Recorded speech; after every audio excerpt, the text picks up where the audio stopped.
দেখো ট্রেন তোমরা। আর এই যে গোপাল খেলা করছে, এত গরমে ওকে হালকা সুতির ফ্রক পরিয়েছি। আর এই এতক্ষণ শুয়েছিলাম, ভালো লাগছে না, শুয়েছিলাম, রান্না বসিয়েছি। আর কালকের আমার অ্যানিভার্সারি ছিল,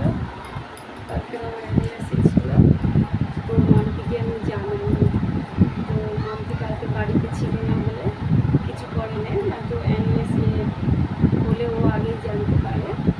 তো জানতে পেরেছে, তো এখন গেছে কেক আনতে। তো আমি তো রান্না বসিয়ে গোপালের কাছে বসে আছি। আর এই যে অ্যানিভার্সারিতে খাওয়া দাওয়ার কোনো আইটেম করিনি। এই যে কাপড় ভাজা করছি আর ডিমের ডালনা করবো।